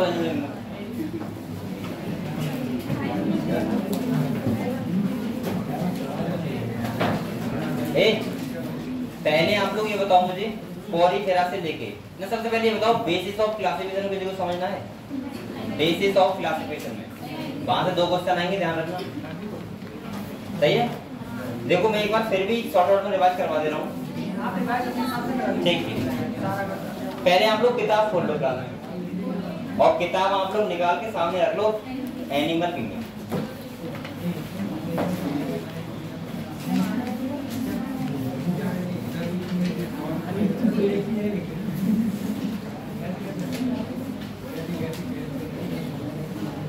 और आप लोग क्वेश्चंस लगा रहे हो, सभी लोग क्वेश्चन लगाते हैं। और आज आपको पढ़ना है बायोलॉजिकल क्लासिफिकेशन और द लिविंग वर्ल्ड। ठीक है, वही पढ़ना है। और फर्स्ट यूनिट मतलब आप लोग कतई तैयार कर लो एकदम क्लोज, कोई भी हमारा डॉट नहीं रहना चाहिए। और इसके कम से कम 200 क्वेश्चन लगा लो, 800 क्वेश्चन, और 800 क्वेश्चन लगा लोगे तो इसका मतलब क्या होगा? कंप्लीट। ठीक है। ऐसे मतलब ऐसे मत बैठो, हाँ ठीक है लगाना है ऐसे। चलो स्टार्ट करते हैं बेटा। आप लोग बताओ एनिमल किंगडम, मैंने कहा था एनिमल किंगडम जो है उसमें एनिमल्स के बारे में पढ़ते हैं।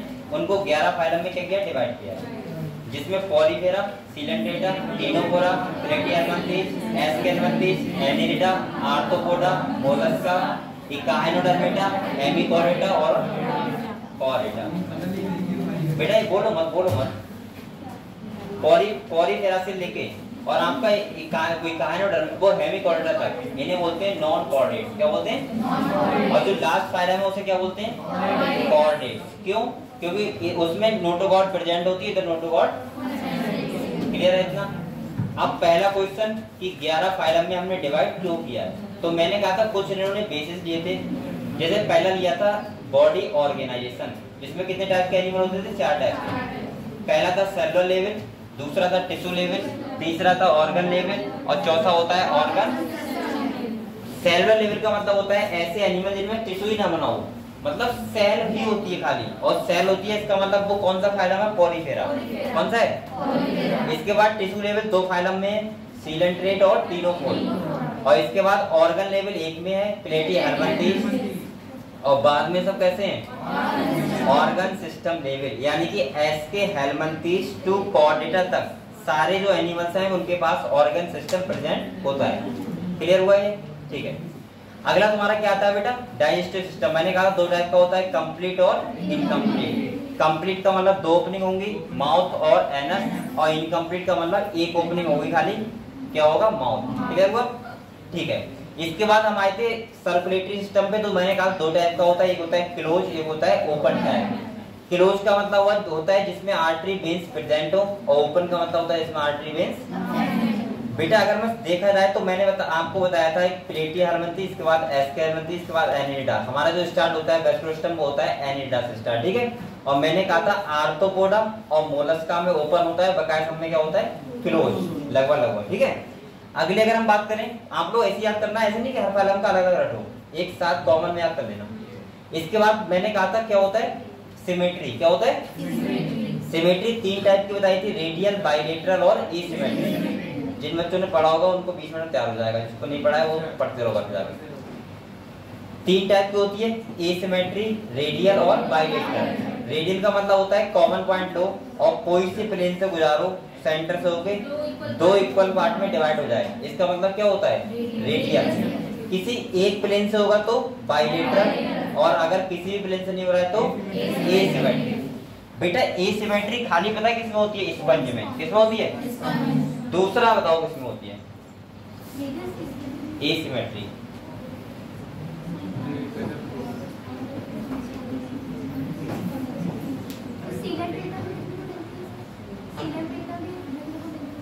सीलेंट डेटा में तो बेसिकली होती है रेडियल।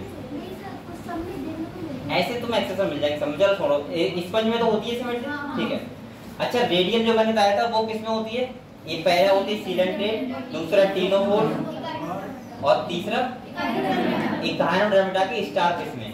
वहां पे एक अच्छा पॉइंट था कि मैंने बताया था जो अडल्ट होता है उसमें कौन सी होती है? रेडियल, और जो लार्वा होता है उसमें कैसी होती है? बेटा सबको मैंने अंडरलाइन करवाया है, और देखना वहां से 81 क्वेश्चन वहीं से आएंगे, यहाँ से अंडरलाइन करवाया है। दूसरा सुनो, ये देख लिया। और बकाया लेवल सब में होती है बाइलेटरल सिमेट्री, ठीक है। इसके बाद हम आते हैं सिमेट्री के बाद किसमें? सीलोम पे। किस बात है? पहले आते हैं डिप्लोब्लास्टिक और ट्रिप्लोब्लास्टिक। डिप्लोब्लास्टिक का मतलब होता है जहाँ पे दो जर्म लेयर हो, एक्टोडर्म और एंडोडर्म, और ट्रिप्लोब्लास्टिक का मतलब होता है जहाँ पे तीन जर्म लेयर हो, एक्टोडर्म, एंडोडर्म और मेसोडर्म। इसका मतलब डिप्लोब्लास्टिक मेसोडर्म क्या होती है? एब्सेंट। क्या होती है? क्लियर है इतना? ठीक है। इसके बाद मैंने बताया था सीलोम क्या होती है? तीन टाइप के होते हैं, सीलोमेट, सीडोसीलोमेट और एसीलोमेट।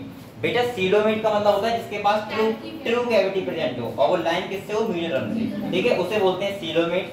सीडोसीलोमेट का मतलब होता है कि कैविटी तो हो लेकिन वो ट्रू ना हो, फाल्स हो। कैसी हो? मतलब पॉजिटिव में हो मेसोडर्म प्रेजेंट, तो उसे क्या बोलते हैं? सीडोसीलोमेट। और सीलोमेट का मतलब क्या होता है? वो एसीलोमेट का मतलब कैविटी ना हो, एसीलोमेट।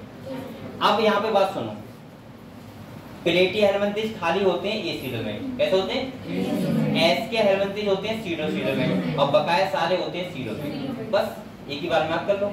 खाली सीडोसीलोमेट एक ही फाइलम के एनिमल होते हैं, वो कौन से होते हैं? एस्के हेलमिंथीज। और प्लेटी हेलमिंथीज खाली होते हैं एसीलोमेट, और बकाया सब कैसे होते हैं? बस। इसके बाद सुनो, ये हो गया। इसके बाद क्या था? सेगमेंटेशन। अच्छा बताओ, ट्रू सेगमेंटेशन जो होता है यानी कि इसे बोलते हैं मेटामेरिज्म, वो कौन से फाइलम में देखने को मिलती है? एस्के हेलमिंथीज, जिसमें एस्कैरिस होता है वहीं देखने को मिलती है। और बकाया लगभग सेगमेंटेड बॉडी होती भी है और नहीं भी होती है। अगले अगर यहाँ से हम अगले बढ़े तो बेटा हम लोग बात करते हैं कि हमने क्या देखा था? ये हो गया हमारा नोटोकॉर्ड। नोटोकॉर्ड मैंने कहा था प्रेजेंट तो कॉर्डेट और नोटोकॉर्ड एब्सेंट तो नॉन कॉर्डेट। अगर नोटोकॉर्ड वर्टिब्रल कॉलम में कन्वर्ट हो रही है तो वर्टिब्रेट्स, और नहीं हो रही तो अब आप लोग, अब मैं एक इंपॉर्टेंट कैरेक्टर बता रहा हूँ हर फाइलम का, ठीक है। बेसिस ऑफ क्लासिफिकेशन होगा बेटा, किसी को डाउट बताओ? नहीं है ना? ठीक है। अब हम एक करके फाइलम की बात करें। सबसे पहला फाइलम हमारा कौन सा है? पोरीफेरा। कौन सा है? पोरीफेरा में इंपॉर्टेंट जो कैरेक्टर है वो है वाटर कैनाल सिस्टम। कौन सा है बेटा? सही है। हम पढ़ते हैं किसके लिए? स्पंज के लिए। किसे पढ़ते हैं? स्पंज को पढ़ते हैं। वाटर कैनाल सिस्टम होता है, यहाँ पे इंपॉर्टेंट जो सेल होती है ना बोलते हैं कॉलर सेल, जिनका नाम है कोइनोसाइट। क्लियर है सबको? क्लियर है? क्लियर है इतना? एग्जाम्पल याद कर लेना। अगर हम सीलेंट प्लेट पे आए तो यहाँ पे इंपॉर्टेंट सेल है नीडोब्लास्ट। कौन सी है? जिन्हें बोलते हैं स्टिंगिंग सेल। क्या बोलते हैं? यहाँ पे दो टाइप की शेप होती है, एक होता है पॉलिप और एक होता है मेडुसा।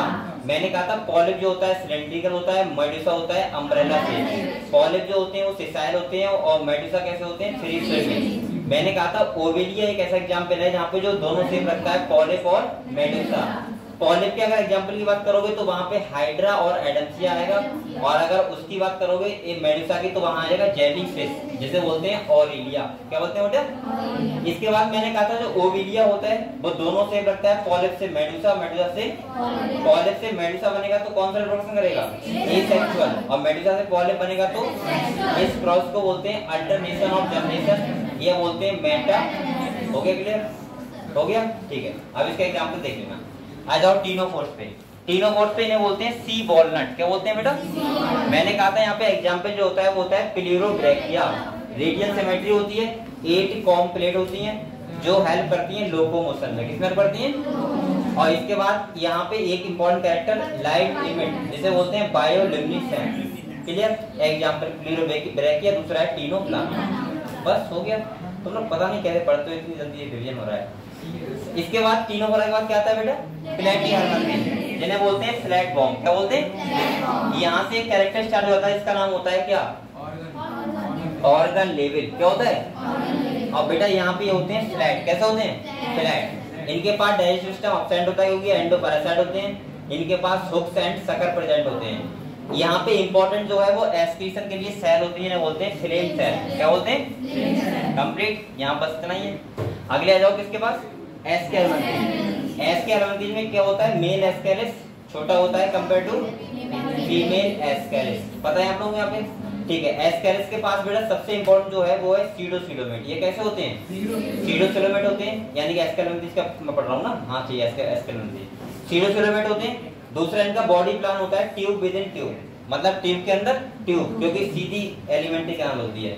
इसके बाद मैंने कहा था यहाँ पे क्या होता है और बताओ जल्दी क्या?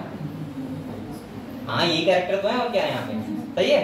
और बकाया हाँ जो मेन कैरेक्टर में वो बात कर रहा हूँ यूनिक कैरेक्टर की, वैसे तो बहुत सारे। सही है। ऑर्गन सिस्टम लेवल स्टार्ट हो जाता है यहाँ से। कौन सा जाता है? Organ system level. सीडोसिलोमेट होते हैं। और इसके बाद यहाँ पे फीमेल एस्केलिस लंबी होती है कंपेयर टू मेल। क्लियर है यहाँ पे? अच्छा यहाँ पे एक इंपॉर्टेंट कैरेक्टर होता है मैंने कहा था यहाँ तक, एक जो होता है डाइसियस, एक होता है मोनोसियस। वो कौन सा कहा था? लीच कहा था क्या? लीच ना तो अगले वाला है एनिलिडा। ठीक है। अब आते हैं हम लोग एनिलिडा पे। किस बात है बेटा?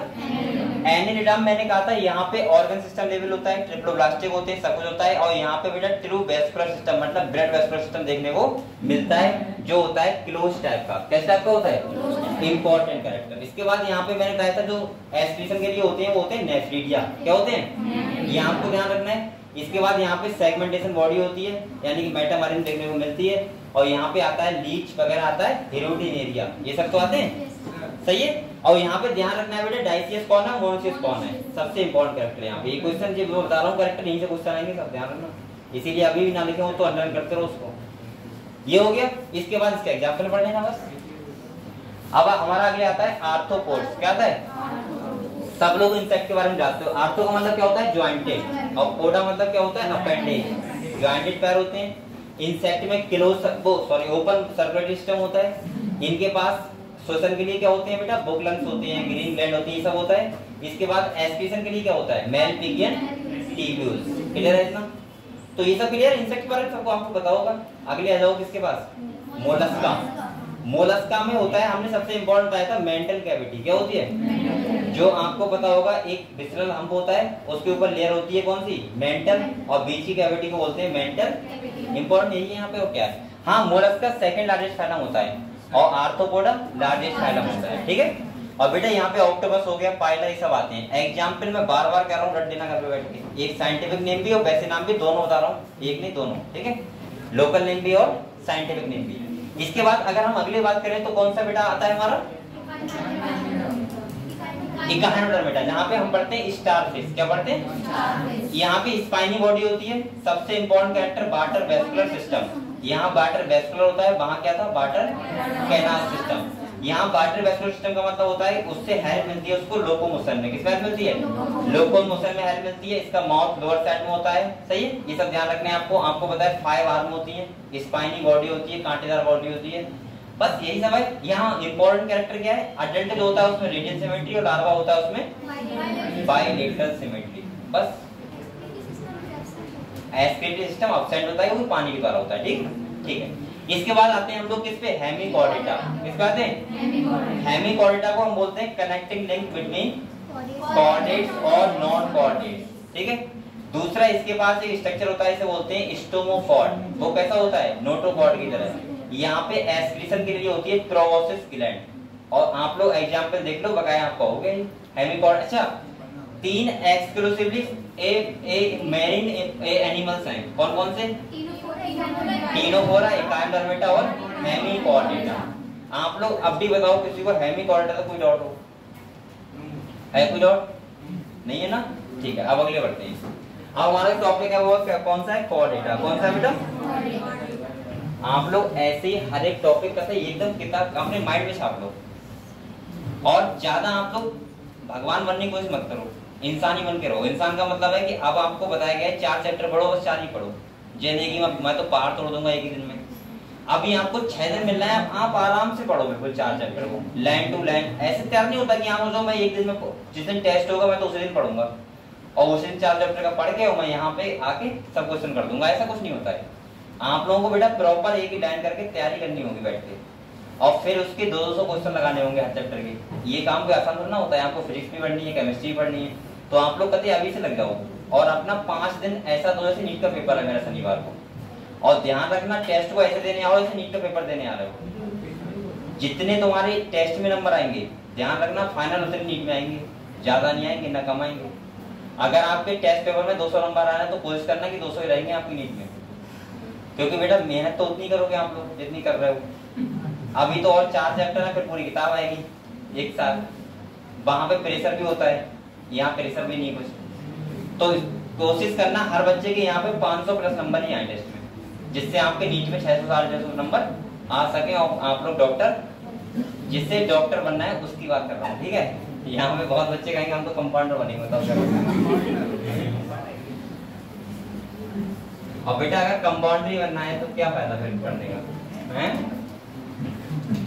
इतनी मेहनत तो लाइफ में करोगे तो मैं फ्यूचर में कभी अफसोस ना आए। और इतनी मेहनत कर लेना कि कभी फ्यूचर में तुम्हें किसी बात को लेके अफसोस ना आए। नहीं रहता है। अगर तुमने बहुत मेहनत की है और डॉक्टर बन भी नहीं पाओगे, तब भी आप लोगों को सीख दोगे, लेकिन आप लोगों को अपने ऊपर डाउट नहीं रहेगा कि मैंने मेहनत की थी, नहीं हुआ, क्या दिक्कत है, क्या हो सकता है। लेकिन आपने मेहनत ही नहीं करी तो क्या करोगे? बस थोड़ी सी मेहनत कर लेता तो हो जाता। और ऐसे 90% लोग होते हैं जो कहते हैं कि थोड़ी सी मेहनत और कर लेता। तो इसीलिए बेटा मैं कह रहा हूँ कि अभी से आप लोग इतनी मेहनत करो कि आपको अफसोस ना आए, और अपना जो ब्लेम है किसी दूसरे को ना दो कि हमारे पापा नहीं पढ़ाए, मम्मी नहीं पढ़ाए, सब ने नहीं पढ़ाया, सैली दोस्तों ने पढ़ने नहीं दिया, ये सब बहाने नहीं चलेंगे। पढ़ाई करो मेहनत से। ठीक है। अगले देखो कॉर्डेटा। बोलो मत, मैंने बताया था कॉर्डेटा का सबसे मेन क्या है? क्लासिफिकेशन। क्या है बेटा? अगर आपको क्लासिफिकेशन आता है तो इसका मतलब क्या है? बोल मत रहा बेटा, बोलो मत, बोलो मत। ये देखो मैंने कहा था कॉर्डेटा को 2 पार्ट में डिवाइड किया। कितने पार्ट में बेटा? एक को क्या बोलते हैं? प्रोटोकॉर्डेट। क्या बोलते हैं? या मैं बोल सकता हूँ, क्या बोल सकता हूँ दूसरा? इनवर्टिब्रेट। क्या बोल सकता हूँ मैंने? इनवर्टिब्रेट।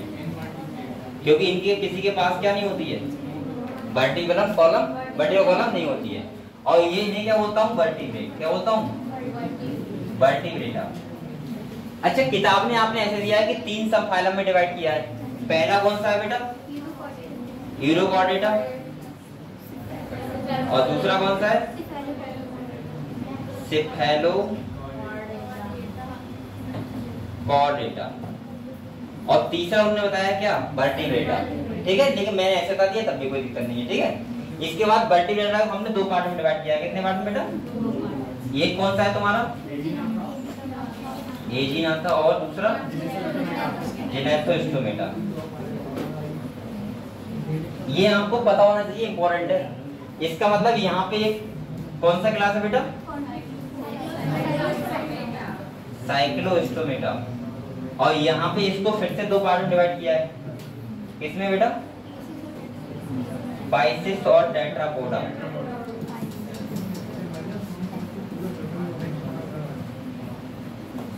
ठीक है। पाइसिस का मतलब क्या होता है? जिसके पास फिन्स होते हैं, और वहां पे इसका मतलब क्या होता है? जिसके पास 4 हाथ पैर होते हैं। और इसका मतलब बेटा क्या है? यहाँ पे जो अब्सेंट होता है, जबड़ा अब्सेंट होता है, और यहाँ पे क्या होता है? जबड़ा प्रेजेंट होता है। समझ गए आप लोग?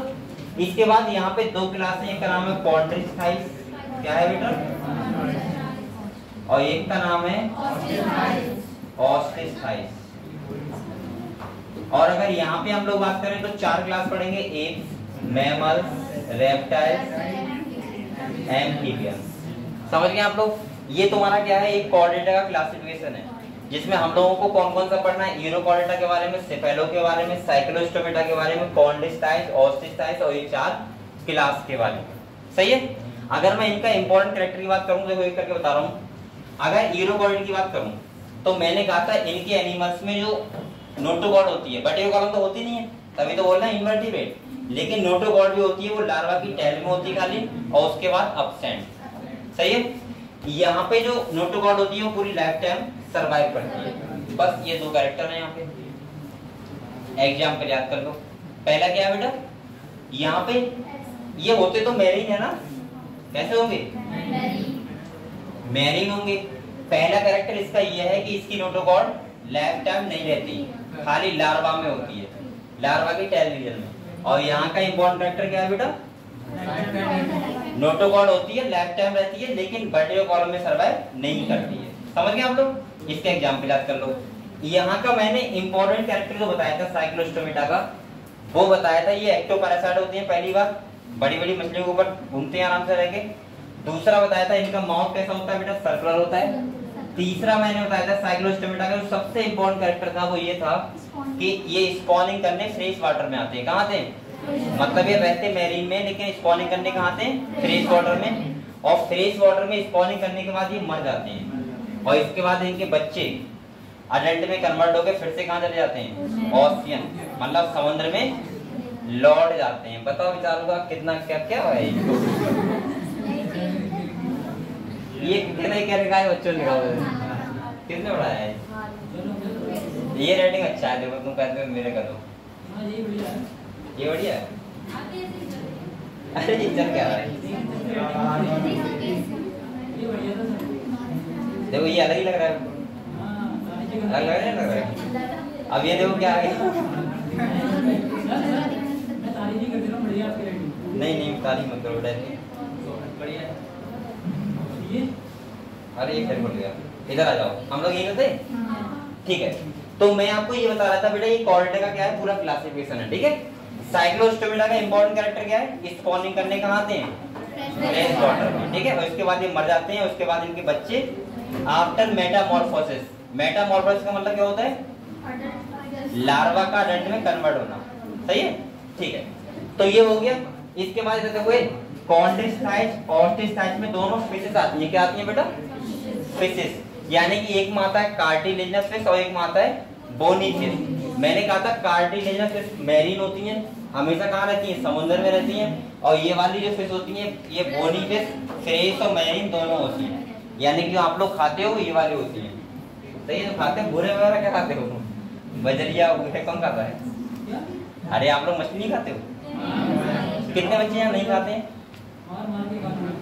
अरे बहुत कम लोग ऐसे जो, वो बहुत लोग हैं जो नहीं खाते।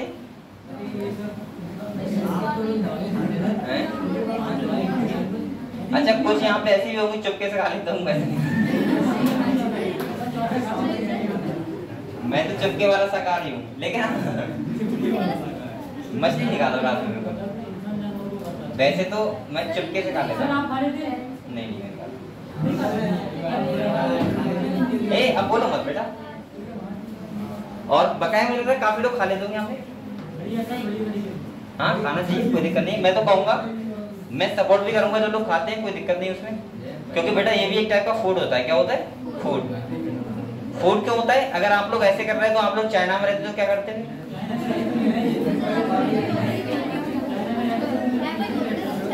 वहां पे तो बर मक्खी सब खा लेते हैं।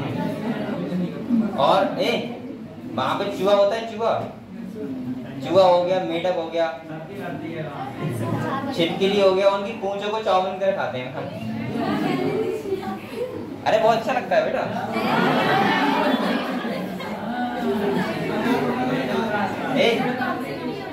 अब ऐसा नहीं कि मैंने नहीं खाया, मैंने उनका भावनाओं को समझा है। सुनो, मैंने एक वीडियो देखा था, तो बेटा उसमें पता है क्या हो रहा था, एक छिपकली टाइप का था एनिमल, छिपकली टाइप का, जिंदा बिल्कुल। और जैसे हम लोग बर्गर होता है, तो उसने बर्गर टाइप का लिया था, और वो एनिमल उसको प्लेट में परोसा गया था साथ में, जिंदा एनिमल, वो इधर घूम रहा था ऐसे। अब उसने क्या किया, जैसे बर्गर को उठाया, उसको रखा हो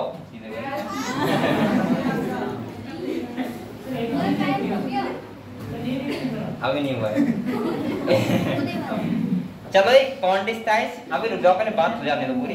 अभी वीडियो कम बना है ना, 20 मिनट का, 1 घंटा 20 मिनट का हुआ है, वो 5 मिनट लेट नहीं हो गया था उनकी वजह से, लगा के छोड़ गया। ठीक है। अब आप लोग सोच सकते हो, देखो एक बात और बताऊँ आपको बेटा, ये आप लोग पता नहीं है, आप लोग जब समुद्र साइड में जाओगे, समुद्र जहाँ पे है वहां जाओगे, तो वहाँ स्पेशल रेस्टोरेंट इस बात के हैं, सी फूड के खाली, मतलब समुद्री भोजन के। और वो ऐसे महंगे फूड होते हैं कि आप लोग, मतलब हम लोगों के तो ये नहीं होगा कि अल्लाह खाने से 5,000 रुपए की डिश, ऐसे 2,000 की, 1,500 की, 2,500 की, तो वो सब सी फूड होता है। सही, जो लोग अब वो करें क्या बेचारे, वहाँ धान गेहूं होता ही नहीं है, सब्जियां कर नहीं सकते, तो कुछ तो खाएंगे नहीं खाएंगे। तो वो कंडीशन डिपेंड करती है आप लोग रहते कहाँ पे हो। अगर आप लोगों को यहाँ पे सब कुछ मिल रहा है तो आप लोगों की चॉइस है कि कुछ भी कर सकते हो, लेकिन बहुत जगह ऐसी जहाँ पर आप लोगों की चॉइस नहीं चलेगी, आपको सर्वाइव करना है तो खाना पड़ेगा, वरना कोई बात नहीं। ठीक है, तो ऐसा भी जगह होती है जो कई जगह यहाँ पे हैं ऐसी। सही, चाइना की बात नहीं कर रहा हूँ, अपने यहाँ भी ऐसी बहुत जगह है जहाँ पे लगभग लोग मांसाहारी होते हैं, शाकाहारी नहीं होते। जैसे तुम अपने यहाँ थोड़े भक्त ज्यादा हैं इधर इस साइड में इधर साइड में, अगर आप इधर जाओगे इस साइड में, क्या बोलते हैं सर, बंगाल साइड में, तो वहाँ आपको शाकाहारी मिलेगा ही नहीं। मछली तो वहाँ आम फूड है बिल्कुल। दाल चावल के, तुम दाल चावल खाते हैं डेली, ऐसी मछली चावल डेली खाते हैं। और वो चटनी बनवाते हैं मछली की, आराम से प्याज तरीके से खाते हैं। इधर देखो, चलो ठीक है, इधर आ जाओ बेटा, इधर आ जाओ। बोलो मत, क्वांटिस्टाइज और ऑस्टिस्टाइज। मैंने इसलिए बात की कि आप लोग बहुत देर से पढ़ रहे थे लगातार ना, कंसंट्रेट हो गए, तो थोड़ा सा मैंने इधर कर लिया। और मुझे लगता है आप लोग कभी कभी ऐसा होता है ना कि बिल्कुल एकदम सीरियस होकर पढ़ने लगते हो, तो उसमें थोड़ा सा हमारा माइंड डाइवर्ट होना चाहिए थोड़ा सा बीच में, इसलिए मैं बात करता हूँ। चलो ठीक है, इधर देखो बेटा, बोलो मत, कॉन्डिस्टाइज और ऑस्टिस्टाइज। सही है, कॉन्डिस्टाइज में हम लोग पढ़ते हैं कार्टिलेजस फिश, ऑस्टिस्टाइज में पढ़ते हैं बोनी फिश। ठीक है, कॉन्डिस्टाइज मैंने कहा था बेटा, इन दोनों फिशेस के बारे में जो डिफरेंस है, जैसे तुम्हारा होगा गिल्स कवरिंग, इसके बाद तुम्हारा हो गया, तुम्हारा दूसरा डिफरेंस हो गया कि उसके पास वो क्या बोलते हैं, ईयर ब्लेडर, एक के पास एब्सेंट होता है, एक के पास प्रेजेंट होता है। कौन सी मछली ऐसी होती है कॉन्स्टेंटली स्विमिंग करना होता है, कौन किसको नहीं करना होता है, स्किल्स ध्यान रखना है, एक के बाद होते हैं प्लेक्वाइड, एक के बाद होते हैं साइक्लॉइड। तो ये सब आप लोगों को डिफरेंस अगर पता है तो बस यहाँ पे यही तो है, और क्या है।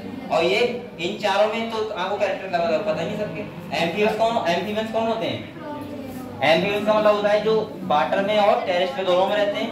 इसके बाद हम रेप्टाइल्स की बात करें तो कौन होते हैं, क्रीपिंग मूवमेंट, रेंग के चलते हैं। और तीसरा अगर हम बात करें क्या, ये पक्षी होते हैं जो हवा में उड़ते हैं। और बेटा इसके बाद मैमल्स कौन होते हैं, हम लोग। ठीक है, तो आप लोग कौन हो, मैमल्स। और आप मैमल्स के कैरेक्टर का मतलब है जिसके पास क्या हो, मेमोरी ग्लैंड्स, क्या हो। और मेमोरी ग्लैंड्स का कैरेक्टर क्या होता है कि यानी कि अपने बच्चों को दूध पिलाते हैं। बोलो बेटा, तो ये तुम्हारा क्या था, एनिमल किंगडम। एक बार जल्दी से लॉट पॉट करो किताब को और देखो, अगर किसी को कोई डाउट हो अभी भी तो मुझसे पूछो।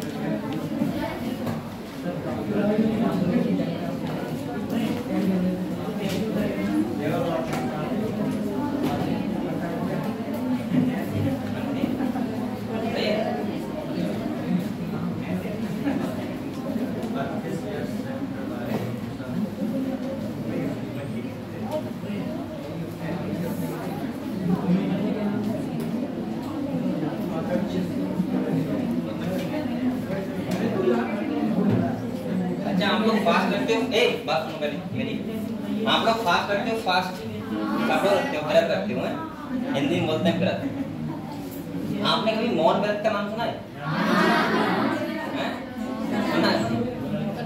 आप लोग कायदे में पढ़ाई लाइन में ये वाला व्रत रखना चाहिए, मौन व्रत। और मेरे एक करते वो उन्होंने रखा था बेटा, एक दिन का नहीं रखा, 3 महीने का रखा था मौन व्रत, टीचर्स ने मुझे। मतलब मौन व्रत का मतलब होता है उन्हें 3 महीने तक किसी से नहीं बोलना था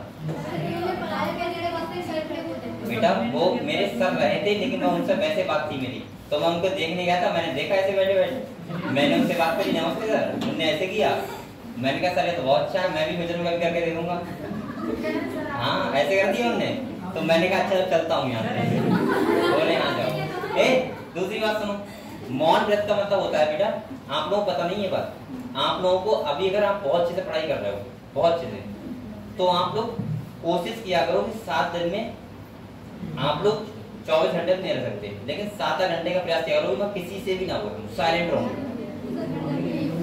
जैसे सपोज मानो आपने, आपको लगा कि मैं, आप ऐसे मत कह रहे कि जो सोने का टाइम 12 बजे से सुबह 6 बजे तक, वो मेरा मौन व्रत है, वो मौन व्रत नहीं करता सोने के अलावा। बेटा उनका मतलब पता है क्या था, वो तैयारी कर रहे थे IAS की, ठीक है, और वो IIT क्वालिफाइड थे, तो उन्होंने खाली 3 महीने पेपर के बचे थे, तो उन्होंने घर पे ही अपने आप को बंद कर लिया था एक रूम में, और उनकी मम्मी खाना दे गई, बस उन्होंने खाना खा लिया, चले गए। उसके बाद उन्हें मतलब नहीं दुनिया से क्या चल रहा है, नहाए धोए, खाना खाया, पढ़ने बैठ गए फिर से। तो आप लोग इन 4-5 दिन के लिए घर पे जाके मौन व्रत रख लेना।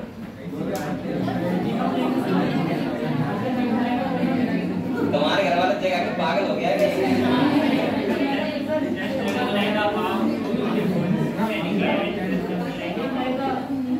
किसी घर वाले देखेंगे ये दिमाग से हट गई है इसकी कि बोल ही नहीं रहा है।